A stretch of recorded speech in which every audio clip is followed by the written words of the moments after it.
আসসালামু আলাইকুম। স্বাগত জানাচ্ছি আমার ইউটিউব চ্যানেল আপন বারান্দায়। আশা করছি আপনারা সবাই ভালো আছেন। আলহামদুলিল্লাহ আমরাও ভালো আছি। সূর্যমুখী আমাদের সকলেরই খুব পছন্দের এবং পরিচিত একটি ফুল। এই গাছগুলো উচ্চতায় বেশ লম্বা হয়। শুধু বাংলাদেশে না, বহু দেশে এই ফুলের চাষ করা হয়। এর বিভিন্ন প্রজাতি রয়েছে, প্রায় ৭০টির মতো। টবে এবং মাটিতে দুইভাবেই করা যায়। বীজ থেকে চারা করতে হয়। এই গাছের জন্য প্রচুর রোদের এবং পানির প্রয়োজন হয়। তো চলুন আজকে জেনে নিই বীজ থেকে কিভাবে চারা করবেন। এই বীজগুলো আমি বাজার থেকে কিনেছিলাম। এখানে 2 রকমের বীজ দেখা যাচ্ছে। বীজ কিনে আনার পর অবশ্যই ভালোভাবে 2 থেকে 3 দিন রোদে শুকিয়ে নিতে হবে। যেহেতু বীজগুলো বেশ হার্ড হয়, তাই আপনি চাইলে 5-6 ঘন্টা পানিতে ভিজিয়েও রাখতে পারেন।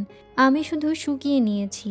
আমি এখানে কোকোপিট নিয়ে নিয়েছি। খুব বেশি নেওয়ার প্রয়োজন নেই, আর অবশ্যই কোকোপিটটা ভিজিয়ে নিতে হবে। চেষ্টা করবেন এমন ছোট পাত্রে নিতে, তাহলে প্রতিস্থাপন করতেও সুবিধা হবে। আমি এখান থেকে একটি বীজ নিয়ে সূচালো অংশটা নিচের দিকে দিয়ে সামান্য পরিমাণ কোকোপিট ওপর দিকে ছড়িয়ে দিব। খেয়াল রাখতে হবে বীজগুলো যেন খুব বেশি নিচে চলে না যায়। আমি সবসময় চেষ্টা করি কোকোপিটেই বীজ জার্মিনেট করতে। কোকোপিট অনেকক্ষণ পর্যন্ত ভেজা থাকে, তাই বারবার পানি দেওয়ার প্রয়োজন হয় না, আর এতে বীজ 100% জার্মিনেট হয়। এই বিষয়ে বিস্তারিত ভিডিও ডেসক্রিপশন বক্সেই দেওয়া আছে, দেখে নিতে পারেন। দেখতেই পাচ্ছেন 4 দিনের মধ্যেই বীজ জার্মিনেট হতে শুরু করেছে। বীজ জার্মিনেট হওয়ার আগে শুধুমাত্র আলো বাতাস আসে এমন ছায়াযুক্ত জায়গায় রাখতে হবে, কিন্তু বীজ জার্মিনেট হয়ে যাওয়ার পর হালকা রোদ আসে এমন জায়গায় রাখতে হবে। আমি ওপর দিয়ে সামান্য পরিমাণ মাটি দিয়ে দিয়েছি।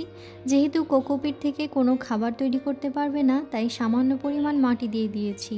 আর এই মুহূর্তে গাছটাকে পটিং করার দরকার নেই। যখন আরও অনেক বেশি পাতা হবে, শেকড় হবে, তারপর গাছটাকে প্রতিস্থাপন করতে পারবেন, নয়তো গাছটা নষ্ট হয়ে যাবে। যেহেতু গাছটা খুব দ্রুত বাড়ছে, তাই একটি কাঠির সাহায্যে সাপোর্ট দিয়ে দিচ্ছি। তো আজকের এই ছোট্ট ভিডিওটি এ পর্যন্তই। ভিডিওটি কেমন লেগেছে অবশ্যই কমেন্ট করে জানাবেন। ভালো লাগলে লাইক, কমেন্ট এবং শেয়ার করতে পারেন।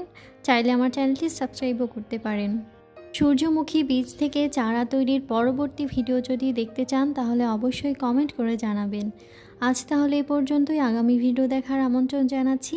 আল্লাহ হাফেজ। আসসালামু আলাইকুম।